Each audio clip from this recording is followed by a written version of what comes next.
This week at the Off-Grid Cabin, I've been spending a lot of time in the garden, watching things grow, taking early harvests, and getting by on just enough rainwater to keep the garden and the forest critters happy. But there's one summer visitor that keeps evading me, one I am desperate to catch a close-up of before the summer's over, but that is proving to be quite challenging. The Western Tanager, a neotropical visitor that spends just a few months with us in the Pacific Northwest before flying back south to overwinter in Mexico and Central America. Its tropical colors contrast beautifully against the backdrop of the pine forest, but their elusive nature make it incredibly difficult to get a good look for very long. They prefer to stay high up, hidden away in the canopy. To catch one completely out in the open, down at ground level, you need patience and persistence. What in the perimenopause am I doing with my life? And maybe a bit of camouflage.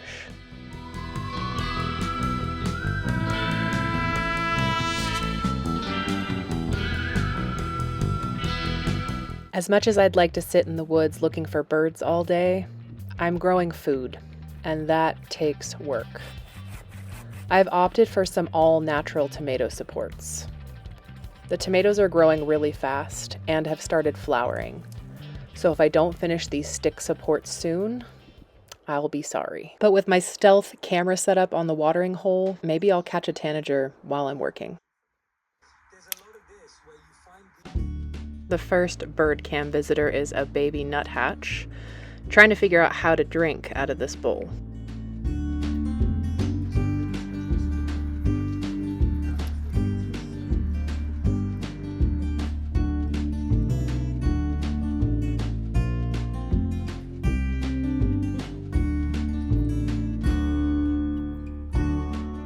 This kind of looks like a wrecked pirate ship.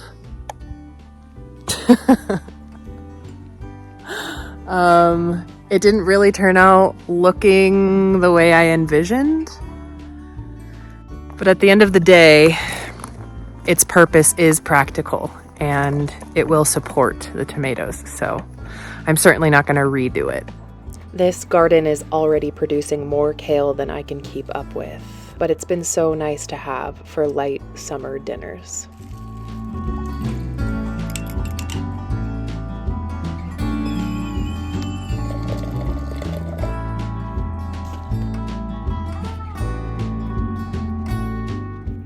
And while I sat and ate, the baby nuthatch was getting some coaching in how to drink water from this bowl.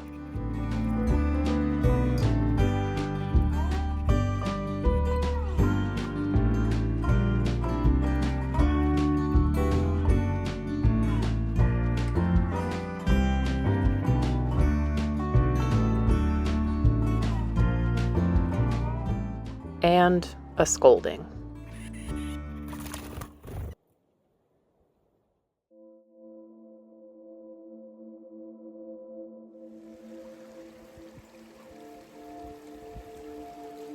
On these summer mornings, we like to start our days by the creek, soaking up the sound and coolness of the water, and letting it permeate to carry me through the warm day ahead.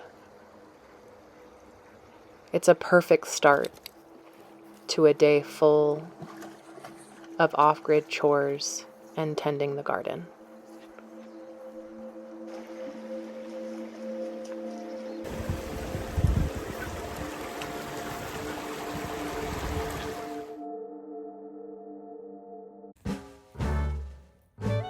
Creating these natural tomato cages requires green branches. All the water on my property is harvested rainwater, so I don't want to waste any of my water soaking branches to make the curve.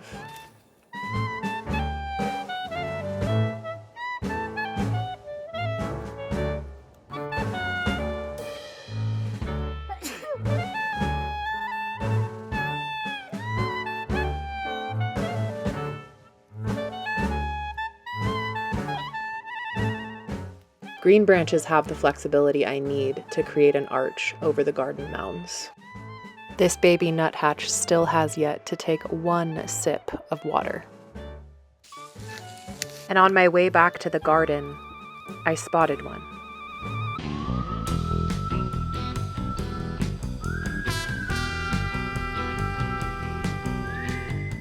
But just as I tried to get a closer look, it disappeared. So I thought I'd add some water and another rock to the bird bath to help out that baby nuthatch.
By day 3, my hope for capturing tanager footage was dwindling, and Wild Kitty guarding the bird bath did not help things. But still, we started our day by the water before heading back into the garden.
Well, let's see if we caught anything other than nuthatches and squirrels on the bird cam today.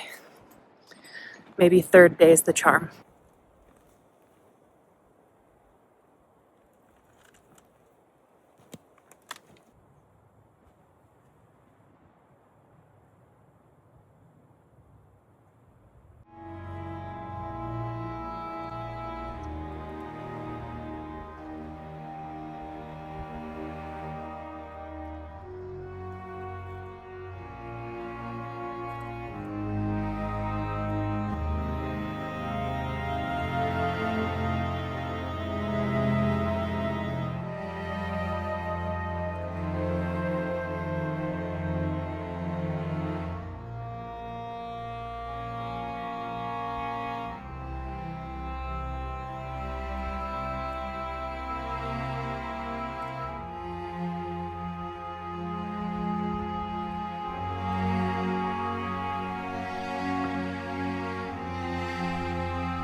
See y'all later.